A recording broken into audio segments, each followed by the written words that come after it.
నమస్తే గురుగారు. నమస్కారం. గురుగారు, ఫిబ్రవరి నెలలోని ద్వాదశ రాశుల్లో ముఖ్యంగా ధనుసు రాశి వారికి ఈ మాసం అంతా ఏ విధంగా ఉండే అవకాశం ఉంది? తప్పకుండా అమ్మా.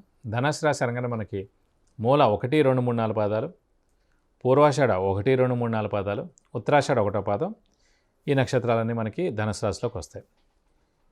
వీరిని చూసుకుంటే కనుక వీరికి రాశ్యాధిపతి గురువు అయ్యాడు. తాకట్టులో ఉన్న బంగారాన్ని విడిపించి ఆ రోజు ఆన్లైన్ రేటుకే మేము కొంటాం. శర్మ గోల్డ్ కంపెనీ 80% బాగున్నాడు.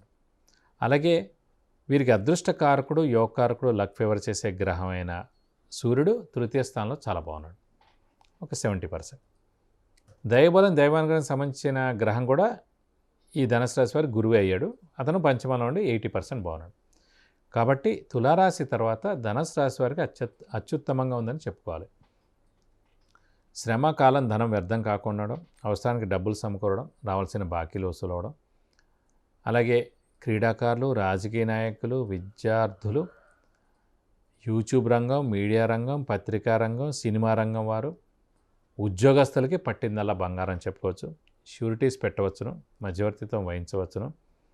అలాగే వ్యాపారస్తులకి పట్టిందల్లా బంగారం, కొత్త వ్యాపారం స్టార్ట్ చేయొచ్చు, లేదంటే ఎక్స్పాన్షన్గానే వెళ్ళచ్చు.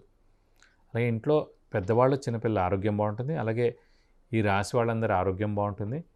అలాగే మహిళలకి ముఖ్యంగా మానసిక ఒత్తిడి ఏదైతే ఉందో అదంతా కూడా తగ్గుతుంది.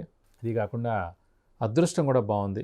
దైవబలం బాగుండడం చేత అనుకున్న ఎప్పటి నుంచో ఆగిపోయిన పనులన్నీ అవడం, అనుకున్న పనులన్నీ కూడా నెరవేరడం, సంతానం విషయం ముఖ్యంగా సంతానం లేని వారికి కూడా సంతానం కలుగుతుంది. అలాగే నిరుద్యోగులకు ఉద్యోగం వస్తుంది, ఉద్యోగస్తులకు ప్రమోషన్స్ వస్తాయి. అలాగే వివాహం కాని వారికి కూడా వివాహం అవుతుంది. అలాగే ఫారెన్ టూర్ విజిట్స్, అసైన్మెంట్స్ ఏవైతే ఉన్నాయో వాళ్ళు ట్రై చేసుకుంటే ఖచ్చితంగా పొందేందుకు అవకాశాలు ఎక్కువగా ఉన్నాయి.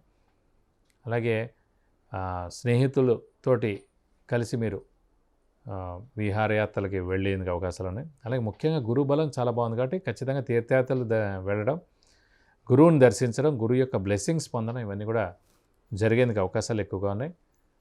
కాబట్టి మనశ్శాంతి ఎక్కువగా ఉంటుంది, జాబ్ సాటిస్ఫాక్షన్ ఎక్కువగా ఉంటుంది, స్పెక్యులేషన్స్ కూడా కలిసి వస్తాయని చెప్పుకోవచ్చు. శత్రువులు కూడా తగ్గుతారు, శత్రువులు కూడా మిత్రులుగా మారేందుకు కూడా అవకాశాలు ఎక్కువగానే చెప్పుకోవచ్చు. అలాగే ఈ రాశి వారు కూడా ఎవరైనా టికెట్స్ ఆశిస్తుంటే కనుక పాలిటిక్స్లో ఎంపీగా కానీ ఎమ్మెల్యేగా కానీ, ప్రస్తుతం మనకి ఆంధ్రప్రదేశ్లో జరగబోతుంది కాబట్టి అక్కడ ఎమ్మెల్యేలు ఎవరైనా సరే ఆశిస్తే ఉంటే కనుక వాళ్ళకి చక్కటి మంచి అవకాశం వస్తున్నాయి, నెగ్గేందుకు కూడా అవకాశాలు ఉన్నాయి, టికెట్స్ వచ్చేందుకు కూడా అవకాశాలు ఎక్కువగా ఉన్నాయని చెప్పుకోవాలి. ముఖ్యంగా మరి రాశి మొత్తం అందరికీ చూసుకున్నట్లయితే కాస్త మంచి యోగం ఉన్నట్లుగానే కనిపిస్తుంది. అవునమ్మా. ఫారెన్ వెళ్ళాలనుకున్నారు అనుకోండి ఎవరైనా, వాళ్ళకి ఎంతవరకు అవకాశం? ఖచ్చితంగా అండి, ఎందుకంటే ఫారెన్ వెళ్ళేందుకు ఛాన్సెస్ ఎక్కువగా ఉన్నాయి. ఎందుకంటే శని బలం పరిపూర్ణంగా ఉంది, అలాగే గురుబలం కూడా పరిపూర్ణంగా ఉంది, రాహుకేతులు కూడా పర్వాలేదు. సో ఎప్పుడైతే మేజర్ గ్రహాలైన రాహుకేతు, గురు, శని బాగున్నారో అనుకున్న పనులు అన్నీ కూడా నెరవేరుతాయి. ఎలాంటి పనులైనా సరే తప్పకుండా నెరవేరుతాయి. కొంచెం మీ మానవ ప్రయత్నం మీరు చేయాలి. మానవ ప్రయత్నం మీరు కొంచెం ఎక్కువగా చేస్తే ఖచ్చితంగా వెళ్ళేందుకు అవకాశాలు ఎక్కువగా ఉన్నాయి. ప్రతిసారి మీరు దైవబలం ఉన్నప్పటికీ, అదృష్టం ఉన్నప్పటికీ హార్డ్ వర్క్ చాలా ఇంపార్టెంట్ అని చెబుతూ ఉంటారు.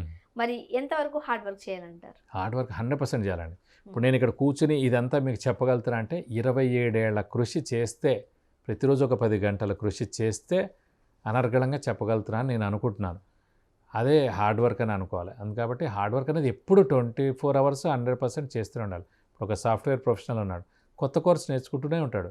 డాక్టర్స్ ఉన్నారు, కొత్త వాళ్ళు నేర్చుకుంటూనే ఉంటారు. అంతేగాని వాళ్ళు అయ్యో నేను పాస్ అయిపోయాను, FRCS అయిపోయాను, నేను ఆల్రెడీ 30 ఏళ్ల అనుభవం, 27,000 సర్జరీస్ నేను చేశానని వాళ్ళు ఆగిపోరు. ఇంకా ఇంకా ఇంకా ఇంకా ఎందుకంటే ఎక్కడైనా ఒక్క పాయింట్ మిస్ అవ్వడం ద్వారా మీరు మైనస్ అవుతున్నారేమో.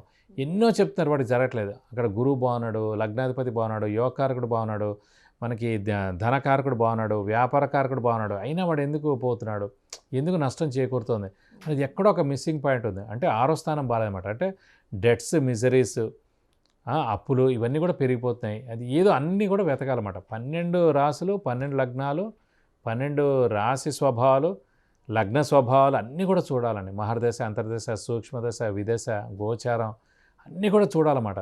సో అంత లోతుగా వెళ్ళాలంటే ప్రతిరోజు మీరు చూస్తూనే ఉండాలి, ఎక్కడ మిస్ అవుతున్నారు.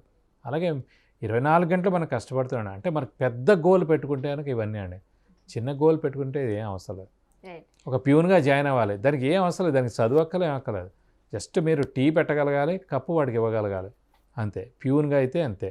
మీరు ఒక స్థాయికి వెళ్ళాలి, ఒక ఉన్నత ఉద్యోగం చేయాలి, హయ్యెస్ట్ రెస్పెక్ట్ సంపాదించాలి, లక్షలో ఒకటిగా ఉండాలంటే మీరు హార్డ్ వర్క్ 100% చేయాలి. మరి ఉన్నత ఉద్యోగం వచ్చే వాళ్ళకి లేకపోతే ఉన్నత ఉద్యోగాల కోసం ఆశించే వారికి ఎటువంటి అవకాశాలు ఉన్నాయి? వారికి ఖచ్చితంగా చాలా మంచి అవకాశాలు. ఎందుకంటే మనకి ఎప్పుడైతే దైవబలం దైవానుగ్రహం ఉన్నాయో, అలాగే గురుబలం శనిబలం చాలా బాగున్నాయో, దానికి ఓన్లీ మీరు హార్డ్ వర్క్, అంటే హార్డ్ వర్క్ కూడా కదండి, ఈ రోజుల్లో స్మార్ట్ వర్క్ అనమాట. 10 మంది చేసే పని ఇప్పుడు కంప్యూటర్స్ చేస్తున్నాయి, ఒక్కటే చేస్తుంది. ఇదివరకు 100 మంది ఉండేవారు, ఇప్పుడు 100 మంది క్యాషియర్లు ఉండేవారండి. సో ఆ 100 మందిలో ఎప్పుడైతే ఇప్పుడు సాఫ్ట్వేర్ అని వస్తే ఒకటి ఇద్దరే ఉంటున్నారు. అలా ప్రతి కంపెనీలో కానివ్వండి, ఎక్కడ పెద్ద పెద్ద ఆర్గనైజేషన్స్ కానీ, గవర్నమెంట్ ఆర్గనైజేషన్స్ కానీ, అన్ని పని కంప్యూటర్ చేస్తుంది. కంప్యూటర్ చేసే పని ఏంటి? స్మార్ట్ వర్క్ అనమాట. సో ఎప్పుడైతే మీరు స్మార్ట్ వర్క్ చేస్తారో అప్పుడు హార్డ్ వర్క్ అనేది అసలు అక్కర్లేదన్నమాట.